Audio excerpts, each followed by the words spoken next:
You think you are scared of failure, and it is probably the truth. But have you ever wondered why? Today I will make you ask this question and answer it to better understand your fears. Fear of failure is the cause of many things that happen to you, or rather, that don't happen in your life. You don't speak to people you want to speak to, you don't do the things you want to do, you don't start the hobby you want to start.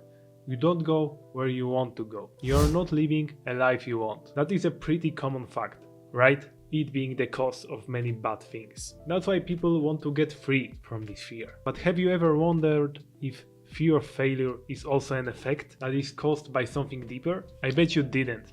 But it is not created out of nothing. There are many causes why you are scared of failure. And well, those are also fears, but kinda deeper.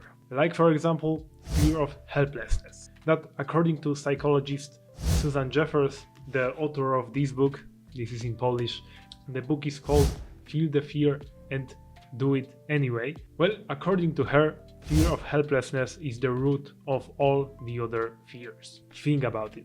When you are scared of losing a job, you are not scared of the exact moment that your boss will tell you you're fired. You are scared that you won't be able to deal with the outcome of these situations, that you won't be able to find a new job, that you won't be able to pay your bills. This is what you are scared. Helplessness. When you are scared of getting into a relationship, you are not scared of all the good things it may bring, of the whole situation. You are scared you won't be able to get used to living a new life with someone other. You are scared you won't be able to deal with being in a relationship. And when you think you are scared of failure, you are not scared of failing, that you are scared you won't be able to deal with the outcome of this failure yourself. So I guess Susan Jeffers has a point. So it may be that fear of failure is the cause of your problem, but also an effect of fear of helplessness, which was planted in you by, I don't know, overprotective parents, of your teacher saying some bad stuff to you, and other messed up things that may have happened during your upbringing.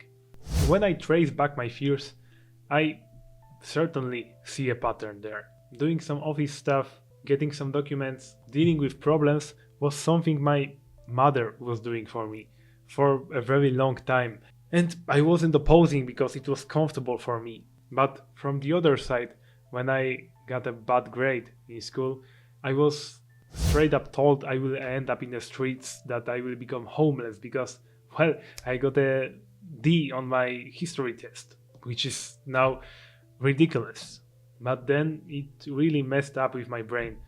And that two things combining with other messed stuff that happened that shouldn't have happened during my upbringing made me someone who was chained by fear back then. I've grown to fear of not being able to do anything in situation when I fail. I really, when I look at this from where I am today, it is ridiculous, but I really wanted to kill myself because I didn't get into university on my first turn, which is really laughable. I got in the second turn, but really, something that trivial making me want to kill myself, something that trivial. And believe me, even simpler things, even more simple things cost severe depression, insomnia, and other mental health symptoms that could easily be avoided if I had just a bit faith in myself. Because I could have dealt with the situations if I just believed in myself, if I believed that I will be able to deal with the outcome, even the bad one. And now I believe it, and my life become much better. And how to build that belief, how to build self-confidence, not by wearing fancy clothes, not by having millions on your bank account, not by having a great physique, but I mean, it helps, but it is not the thing that will build your self-confidence. You just need to trust in yourself. And how to do it? Well, don't lie to yourself. I know for the fact that you lie to yourself, because I also did. I also have. And in the times when I was lying to myself, when I was telling me that it is the end of my addictions, I will stop playing video games, but then I caught myself playing video games, I lost my self-confidence. And when I stay true to my words, if I promise something to myself like going to the gym 5 times a week, and I go to the gym 5 times a week, my self-confidence grows. So what do you need to do is to stop lying to yourself. You wouldn't believe someone else lying to you. You wouldn't have confidence in him. Then why should you treat yourself different? It is really that simple. Just do the things you tell yourself you will do. With just that, your fear of helplessness will become smaller and smaller because you will believe you are able to deal with the outcome, because you are. You just need to believe it. And if you are interested in this topic, I will be talking about it more in the course I am creating on how to deal with fear of failure, called the Fearproof Failure Formula for Overthinkers. So if you are interested in it, join my Fearproof Academy in the description.